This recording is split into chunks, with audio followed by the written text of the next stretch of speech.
미더린 화물 ETF 수수료 전쟁이 시작됐다. 적극적으로 주도권을 잡고 흔들기 위해서 파격적인 조건을 제시할 수 있는 기관들도 나올 수 있다. 네, 여러분 반갑습니다. 비트캐쳐입니다. 연준 의장 제롬 파월도 이번 트럼프와 바이든의 연설을 지켜봤는지 대선을 고작 4개월 앞두고 비둘기로 변신하면서 금리 너무 높게 유지하면 성장 위험할 수 있어, 이러면서 하반기에 금리 인하를 해줄 수 있는 그런 시그널을 보내줬습니다. 그러면서 인플레이션과 노동시장 냉각의 진전 보였고, 인플레만이 유일한 위험 아니냐, 경제활동이랑 고용 위축되면 안 되니까 결론은 뭡니까? 여기에 숨어있는 행간과 근간, 결국에 금리 인하, 유동성 풀어줘서 시장 부양시키겠다라는 것을 돌려 말한 겁니다. 그리고 파월이 바이든을 도와줘야만 되는 이유, 트럼프가 만약에 대통령 되면 파월 의장 재지명 안 할 거다, 파월 교체할 것이라고 얘기를 했기 때문에 파월도 어쨌든 간에 본인은 정치적인 결정은 배제한다, 우리는 정치적인 기관이 아니라 독립적인 기관이라고 말은 했지만 속내는 뭐겠습니까? 한 번 더 연준 의장 해먹고 싶은 게 파월의 본심일 수도 있다는 것입니다. 또 하나의 막강한 바이든 편 재무부 장관인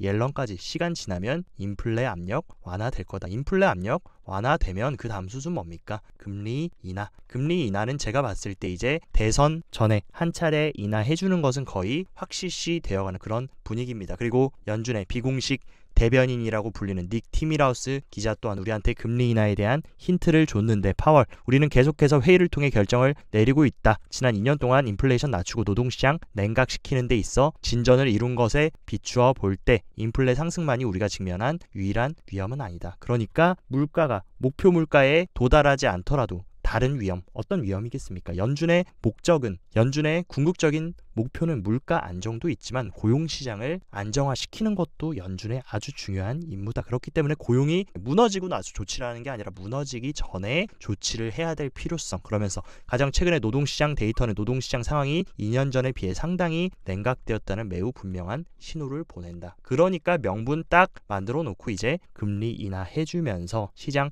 부양하고, 바이든 정부도 굉장히 많이 위축되어 있고 트럼프에 대비해서 지금 지지율이 바닥을 치고 있기 때문에 도와주려는 스탠스를 보이고 있습니다. 그리고 실제 파월 말이 맞는 게 샴의 법칙이라고 대표적인 리세션 지표가 있습니다. 이 샴의 법칙 같은 경우는 3개월 평균 실업률이 12개월 최저 실업률보다 0.5% 높으면 여지없이 이 빨간색, 이 리세션이 왔다 하면서 얘기하는 게 뭡니까? 지금 이 자리가 바로 침체가 오기 직전. 만약에 샴의 법칙 이 0.5 구간을 넘으면 엄청나게 급격하게 실업률이 올라가는 그런 패턴들을 과거에 보였는데, 이런 상황이 와버리면 오히려 물가 잡으려다가 글로벌 경기까지 완전히 위축되는 흐름 나오면 안 되기 때문에 선제적으로 파월은 금리를 9월 달에 내려주려는 속셈인 것 같습니다. 그에 따라서 페드워치까지 9월 FOMC에서 첫 대망의 금리 인하가 될 확률에 대해서 70%로 나왔고, 살아있는 금리의 바로미터라고 불리는 미국 10년물 국채 금리 또한 계속해서 하락하면서 금리 인하에 대한 불확실성이 해소되는 흐름, 매크로 시장의 판은 굉장히 좋게 깔렸다. 다만 비트코인 같은 경우는 미국 증시 나스닥이나 S&P 500에 비해서 굉장히 힘을 못 써주고 있는데, 최근에 바닥을 찍고 나서 의미 있는 새로운 상승이 나와주면서 지금 58.5K의 위치를 하고 있습니다. 확실하게 시장 추세가 반전되려면 지금 한 가지 긍정적인 점은 이 보라색 선이 200일 이동평균선 위에 안착을 한 상황이고, 오늘 종가 마감으로 이 200일 이평선 위에 확실하게 안착해주면서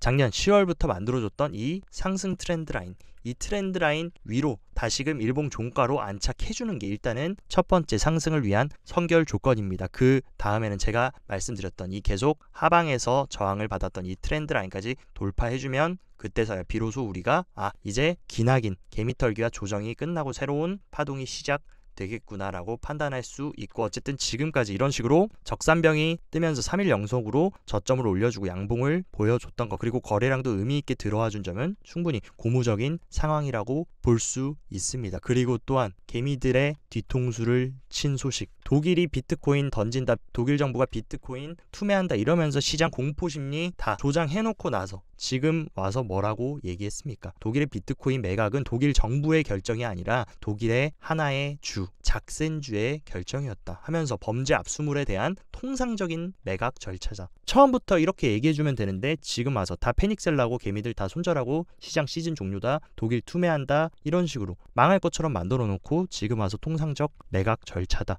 그리고 주차원의 결정이고 압수 자산 처분하고 있다. 이런 식으로 언제나 뒤통수를 칩니다. 그렇기 때문에 우리는 단순히 표면적으로 보이는 언론이 선동하고 헤드라인만 놓고 개미들을 흔들어 버리는 이런 거에 휘둘릴 게 아니라 진짜 본질적으로 독일이 던지는 물량이 어느 정도 되고 이게 던져졌을 때 시장에 미칠 영향 이런 것들을 여러분들이 정량적으로 분석을 한다라고 하면 이렇게 단순히 그냥 뉴스와 언론의 스피커질에 휘둘리지 않을 수 있다라는 거 이번 계기로 또 깨달으셨으면 좋겠고 자본시장의 끝판왕인 블랙록이 이제 아이시어스 이더리움 현물 ETF 증권 등록을 신고했습니다. 이제 역사적인 두 번째 크립토 현물 ETF인 이더리움이 출시될 수 있고 많은 분들이 지금 시즌 종료다, 가짜 반등이다, 이제 완전히 10K, 5K 갈 거다. 이 블랙록이 바보도 아니고 팔리지도 않고 시즌 종료되는데 ETF 상품 출시하는데 이렇게 열을 올리겠습니까? 우리들 입장 말고 블랙록의 입장에서 한번 생각을 해보시면 정답이 나온다. 그리고 블랙록은 토크나 펀드 시장까지 확실하게 지금 패권을 잡고 점유율을 챙겨가고 있고 이 토크나 펀드의 네트워크 또한 이더리움이라는 거. 비트코인과 이더리움 현물 ETF 올해 열심히 적극적으로 상장시켜가지고 판 깔아놨고 이제 RWA 시장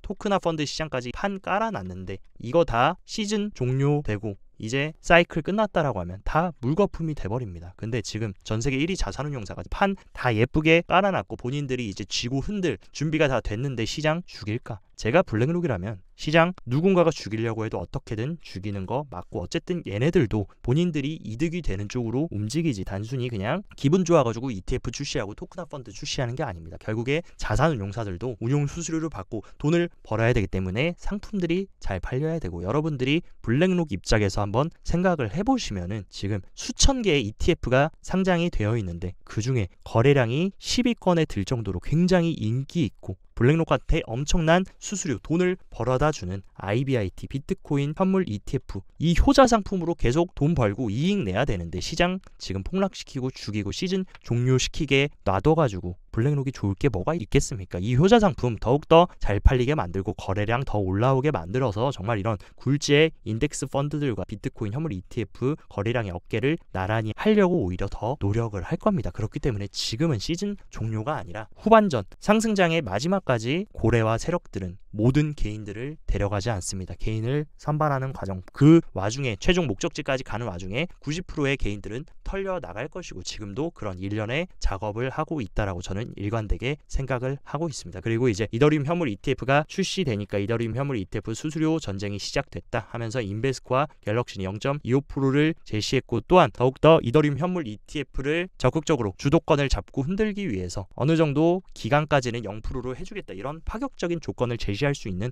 그런 기관들도 충분히 나올 수 있다. 그렇게 되면 이더리움 포트에 구성하고 해지하고 싶었던 기관들도 이더리움에 대한 수요로 충분히 발현될 수 있다라고 생각합니다. 그렇지만 이더리움 현물 ETF가 출시됐을 때 한 가지 리스크는 바로 GBTC에 지금 이미 이더리움 신탁 펀드 상품이 있습니다. ETH가 있는데 이것이 이제 현물 ETF로 전환되고 만약에 이번에도 그레이스케일이 굉장히 이더리움 현물 ETF 수수료를 높게 한다라고 하면은 분명히 환매 움직임이 나오면서 단기적으로 좀 가격이 흔들릴 수 있는 부분 이 부분도 여러분들이 체크를 하시고 한 가지 조금 수상한 부분이 CME 페드워치 기관들이 주로 선물 거래라는 CME에서 비트코인에 대한 미결제 약정이 최근 들어서 증가하고 있다. 가격은 하락하고 있는데 기관 전용 선물 거래소는 오히려 비트코인 상품에 관심이 높아지고 있고 특히나 더욱더 수상한 점은 이더리움 선물로의 미결제 약정이 굉장히 크게 급증했다. 이더리움 현물 ETF 본격적인 출시를 앞두고 기관 전용 선물 거래소에서 미결제 약정이 나왔다라는 거 누군가는 어쨌든 시장의 큰 방향성을 알고 이런 선제적인 움직임을 가져갔을 수도 있다라고 생각합니다. 그리고 시즌 종료가 말이 안 되는 이유 캐시우드 또한 지금 비트코인 강세장 중반에 도달했다.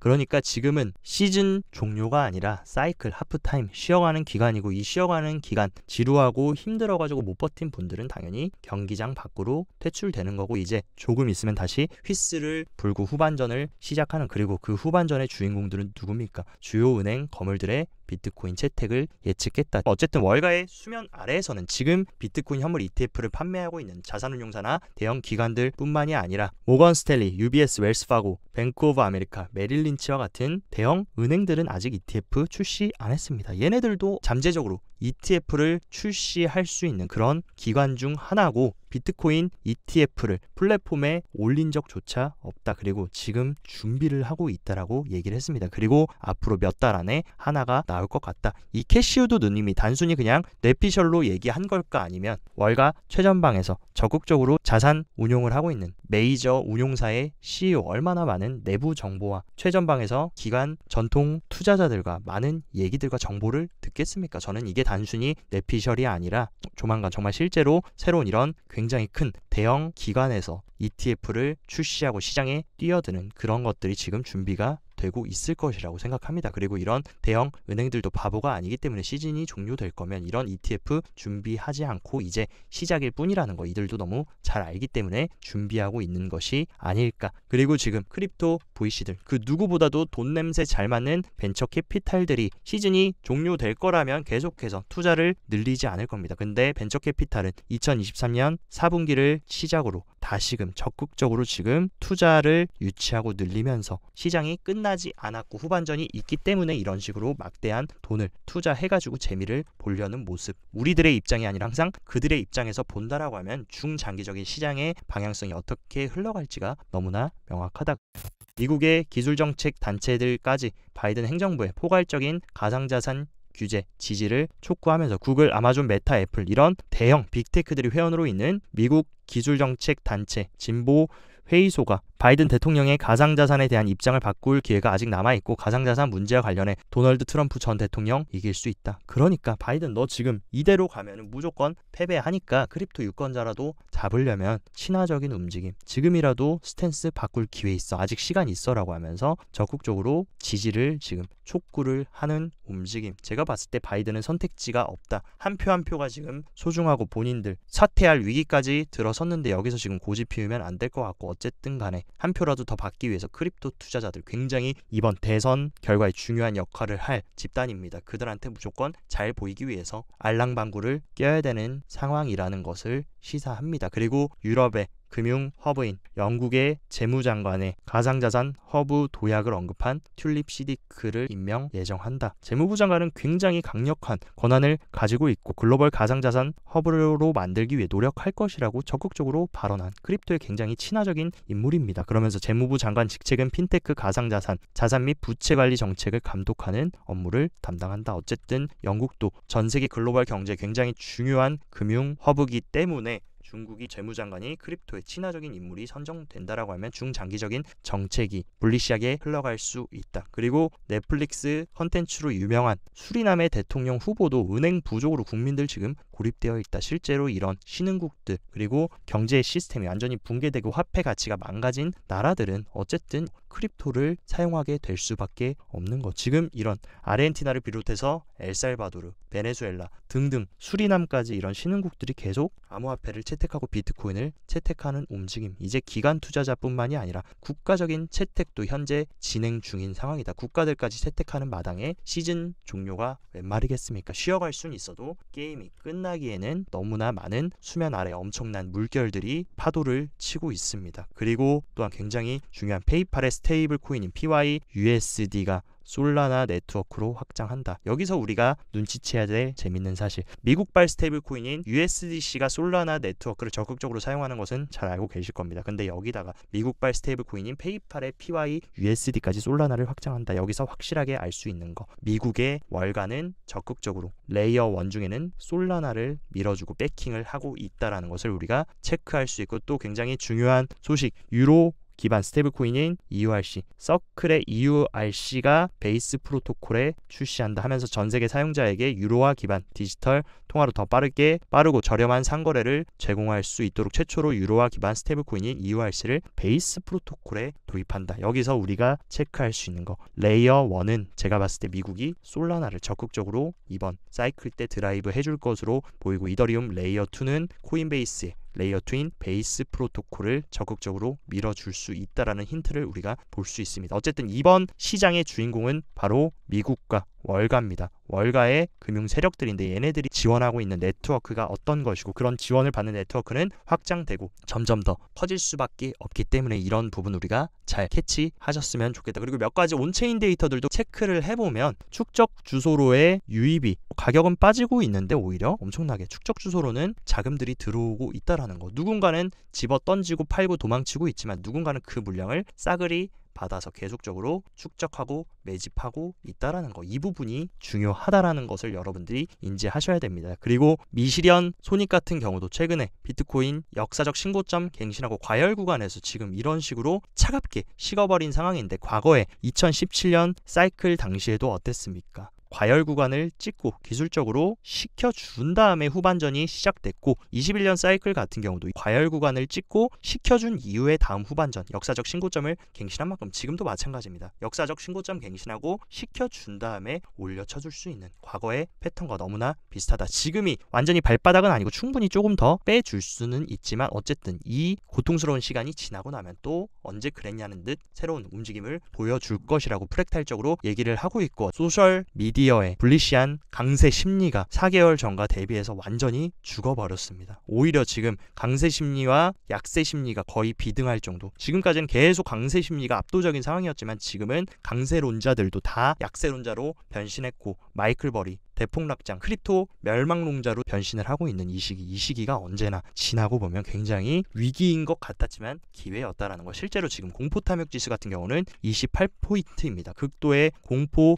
상황인데 어땠습니까? 비트코인이 15K부터 73K 역사적 신고점을 갱신하는 동안 지금처럼 이런 주황색 구간은 언제나 좋은 기술적인 눌림목, 바이더딥 구간이었다라는 거. 주황색이 보이고 인간 지표가 보일 때마다 여러분들이 기간을 잡고 DCA 하고 준비를 하고 잘 버텼다면은 언제나 그랬냐는 듯 눌려줬지만 회복해주고 눌려줬지만 회복해주고 눌려줬지만 회복해줬던 흐름처럼 아직은 우리가 사이클이 진행 중이고, 항상 말씀드리는 거, 국면을 봐야 된다. 국면이 이제 확실하게 상승 국면으로 바뀌었기 때문에 결국에 시간이 지나고 나면 아실 겁니다. 그리고 결국에 결과와 시간이 증명해주겠지만 지금까지 15K부터 비트코인 73K가 오는 동안에 언제나 승자는 저희 캐쳐 커뮤니티였기 때문에 이번에도 다를 것이 없다라고 생각합니다. 살아남기만 하면은 이길 수 있는 게 이번 사이클이기 때문에 여러분들도 포기하지 말고 잘 구축해 나가시길 바랍니다. 오늘 영상도 시청 진심으로 감사드리고, 영상 도움되셨다 하시면 좋아요, 구독 눌러주시고 더 자세한 투자 전략 궁금하다 하시면 영상 하단 고정 댓글에 제가 운영하는 텔레그램 정보방 활짝 열어놨으니까 이쪽으로 입장하셔서 정보 잘 체크하시고 성공적인 투자 계속 이행해 나가시길 바랍니다. 오늘도 시청 진심으로 감사드리고 여기까지 비트캐쳐였습니다.